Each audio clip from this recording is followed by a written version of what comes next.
This programming is sponsored by Central Market's Citrus Fest, a celebration of all things citrus. From coriander lime marinated meat and seafood to citrus desserts, every department has a citrus twist. Now through January 23rd. More at centralmarket.com. This is the Engines of Our Ingenuity, made possible by the friends of KUHF Houston. Today, Plain and Simple. The University of Houston's College of Engineering presents this series about the machines that make our civilization run and the people whose ingenuity created them. It's easy to take the rich textures of today's music for granted. Whether listening to a symphony or a rock band, the many layers of instruments and vocals create complex, captivating harmonies. How boring music would be if everything we listened to was mere melody, a lone voice floating on the wind. Yet, for much of history, that's exactly what music consisted of.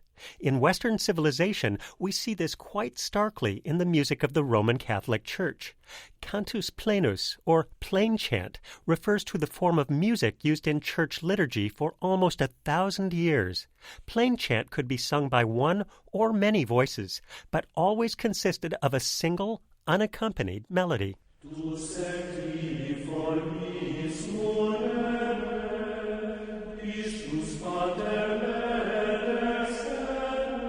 Many different Plainchant traditions developed, but central to church history, and by extension to the history of Western music, was Gregorian Chant.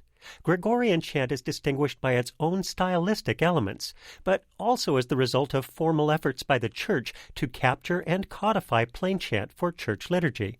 It led to the development of an early form of musical notation that bears many similarities to our present notation. Gregorian Chant is traditionally credited to the efforts of Saint Gregory the Great, who served as pope at the turn of the 7th century. However, its actual origins remain open to debate. Much of what is popularly considered Gregorian Chant is actually organum. Organum permits the use of more than a single melodic line. The harmonies are often quite simple, but organum proved an important milestone on the road to modern music.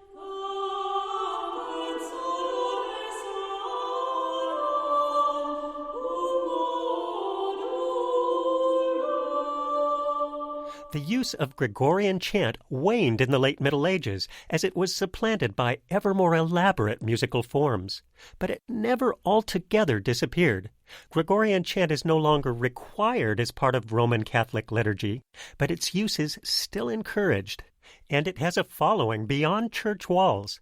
In 1994, the Angel record label released a recording of Gregorian chants performed by Spanish monks. Marketed as a remedy for stress, it went triple platinum in the U.S. and sold 6 million copies worldwide. A similar feat was achieved by Austrian monks in 2008, who also sold millions of recordings, mostly in Europe. I, for one, am glad music's evolved beyond the limited structures found in Plainchant. Still, its haunting simplicity, coupled with the acoustics of stone abbeys or cathedrals, is admittedly transcendent.